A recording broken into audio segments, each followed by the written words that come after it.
చారిత్రక ఆర్థిక సంస్కరణ జీఎస్టీ అమల్లోకి వచ్చింది. ప్రతిష ఇవాల్టి నుంచి అమలు కాబోతోంది. పార్లమెంట్ సెంట్రల్ హాల్లో మోదీ రాష్ట్రపతి ప్రణబ్ చేతుల మీదుగా వస్తు సేవల పన్ను ఆవిష్కృతమైంది. అర్ధరాత్రి నుంచే వస్తువులు సేవల రేట్లు మారిపోయాయి. కొన్ని వస్తువుల రేట్లు తగ్గి సామాన్య జనానికి ఊరటనివ్వగా మరికొన్ని సేవల ధరలు ప్రియమయ్యాయి. అయితే ఏ వస్తువుల ధరలు పెరిగాయి, ఏ ధరలు తగ్గాయనే దానిపై దేశ ప్రజలు ఇప్పుడు ఆసక్తి నెలకొంది. ఒకంత ఆందోళన కూడా ఉంది. అయితే ధరలు పెరుగుతాయనే వార్తలు సామాన్యుల గుండెల్లో రైళ్లు పరిగెత్తిస్తున్నాయి.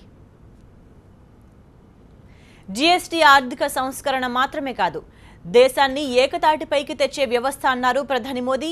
కొత్త పన్నుల విధానంతో పేదలకు ఎలాంటి ఇబ్బందులు ఉండవన్నారు ఆయన. कठिन तपस्या और परिश्रम से उसे भी प्राप्त किया जा सकता है और ये आज हुआ है।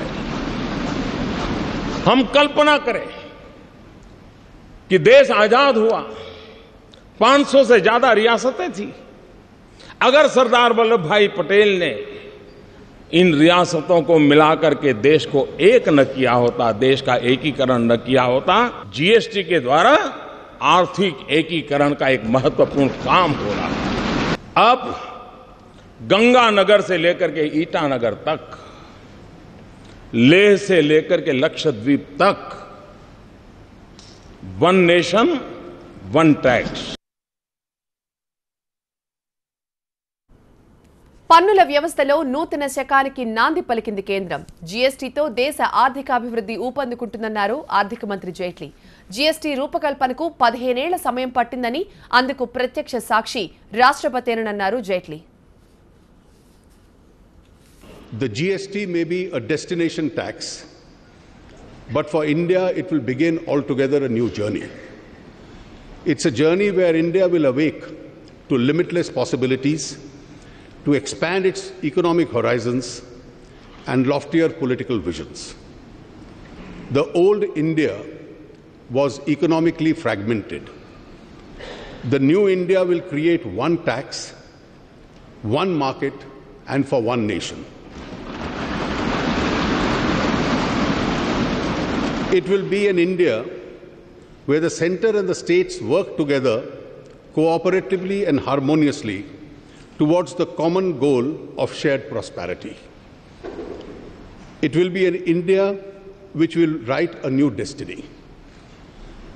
The GST is an important achievement for the whole country. Large and complex federal system of multi-party democracy with the center, 29 states, 2 union territories with legislatures, and a wide divergent interest. We have implemented a constitution amendment and brought in a large tax reform, displaying a high point of Indian politics. మొత్తం 5 స్లాబుల్లో జీఎస్టీని అమలు చేస్తున్నారు. 0%, 5, 12, 18, 28. వీటితో పాటుగా బంగారంపై ప్రత్యేకంగా 3% tax వేస్తున్నారు. తాజా కూరగాయలు, లూజ్గా విక్రయించే ఆహార పదార్థాలపై ట్యాక్స్ ఉండదు.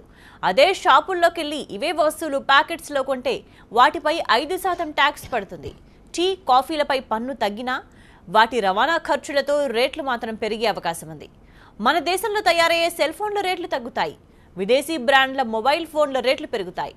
అదే సమయంలో ఫోన్ బిల్ మాత్రం ఇప్పుడున్న 15% నుంచి 18% పెరుగుతుంది. డిటిహెచ్ రేట్లు తగ్గుతాయి.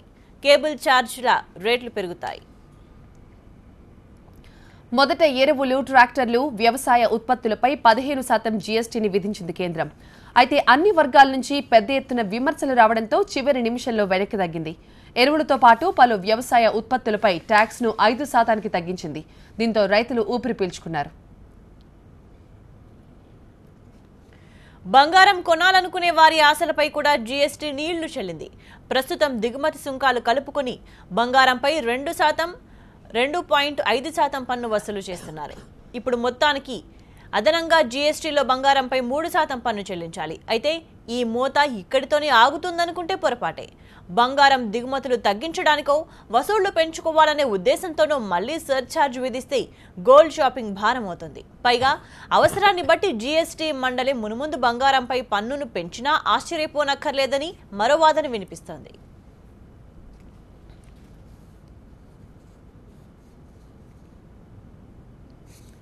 ఇక ఏసీలు, ఫ్రిడ్జ్లు, టీవీల వంటి వస్తువుల ధరలు పెరిగాయి. వీటిని 28% కేటగిరీలో చేర్చారు. జీఎస్టీలో ధరల మోత కనిపిస్తున్నా కొన్ని వస్తువుల ధరలు తగ్గాయి. సబ్బులు, టూత్పేస్ట్ల ధరలు మాత్రం తగ్గుతున్నాయి. సబ్బులు, హెయిర్ ఆయిల్పై 26% ఉన్న పన్ను 18% తగ్గింది. టూత్ పౌడర్పై ఇప్పుడున్న 26% ట్యాక్స్ 12% దిగొచ్చింది. టూత్ పేస్ట్లపై పన్ను 26% నుంచి 18% తగ్గింది. సబ్బుల ధరలు తగ్గినప్పటికీ డిటర్జెంట్ల ధరలు మాత్రం పెరిగాయి. కొత్తగా వాహనాలు కొనాలన్నా సెకండ్ హ్యాండ్ బండ్లతో అడ్జస్ట్ అవుదామనుకున్నా మీ జేబుకు చిల్లు తప్పదు. మొత్తం వాహన రంగాన్ని జీఎస్టీలో 28% స్లాబ్ కిందకు తీసుకొచ్చారు. అంటే బైక్స్ కొన్నా, చిన్న మిడ్ సైజ్ కార్లు కొన్నా బిల్లు పేలుతుంది. అదే సమయంలో లగ్జరీ కార్లపై ట్యాక్స్ ఇప్పుడు 43 నుంచి 48% ఉంటే జీఎస్టీతో అది 28%కి తగ్గుతుంది. అంటే బడాబాబులకు జీఎస్టీ మేలు చేస్తున్నట్లే. Alto, Swift, Dzire, i20 Elite వంటి కార్ల ధరలు 15,000 రూపాయల వరకు పెరిగాయి. ఇక Honda City, Hyundai Verna, Maruti Ciaz, Volkswagen Vento వంటి కార్ల ధరలు 30,000 రూపాయల వరకు పెరిగాయి. రేట్లపై దేశవ్యాప్తంగా ఆందోళన వ్యక్తమవుతోంది. జీఎస్టీలో వస్త్రాలపై 5% విధించారు. వస్త్రాలతో పాటు ఆ వస్త్రాలతో తయారయ్యే దుస్తులపై కూడా పన్నులు పెంచారు.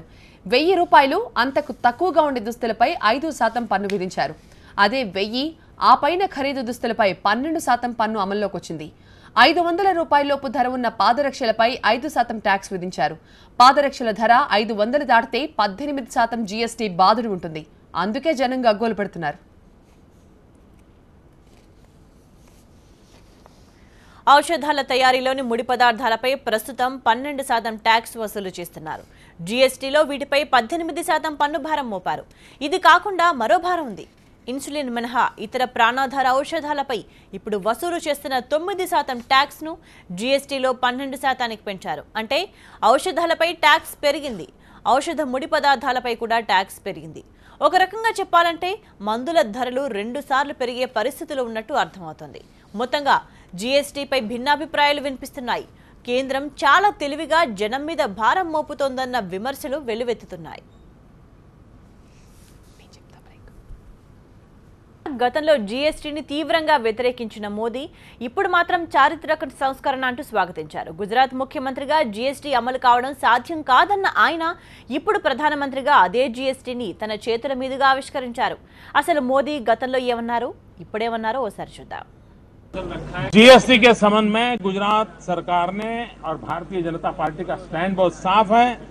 जीएसटी के संबंध में हमने कहा है कि आपकी जीएसटी का सपना तब तक पूरा नहीं होता, तब तक साकार नहीं हो सकता, जब तक कि आप पूरे देश में टैक्स पेयर के साथ आईटी इंफ्रास्ट्रक्चर का नेटवर्क नहीं बनाते. इम्पॉसिबल है, क्योंकि जीएसटी की रचना ही ऐसी है कि जिसकी पहली आवश्यकता है. और इसलिए जब मैं प्रणब मुखर्जी से पहले भी एक बार मिला था तब मैंने विस्तार से बात समझाई थी, एंड ही वाज एग्री कि जब तक आईटी इंफ्रास्ट्रक्चर हम खड़ा नहीं कर पाते हम जीएसटी को इंप्लीमेंट ही नहीं कर सकते. अब गंगानगर से लेकर के ईटानगर तक, लेह से लेकर के लक्षद्वीप तक वन नेशन वन टैक्स, एक आधुनिक टैक्सेशन सिस्टम की ओर आज कदम रख रहा है, बढ़ रहा है. एक ऐसी व्यवस्था है जो ज्यादा सरल है, ज्यादा पारदर्शी है. एक ऐसी व्यवस्था है जो काले धन को और भ्रष्टाचार को रोकने में एक अवसर प्रदान करती है. एक ऐसी व्यवस्था है जो ईमानदारी को अवसर देती है, जो ईमानदारी से व्यापार करने के लिए एक नया उत्साह और उमंग भरने की व्यवस्था इससे मिलती है. एक ऐसी व्यवस्था है जो नए गवर्नेंस के कल्चर को भी लेकर के आती है और जिसके द्वारा जीएसटी हम लेकर के आए हैं.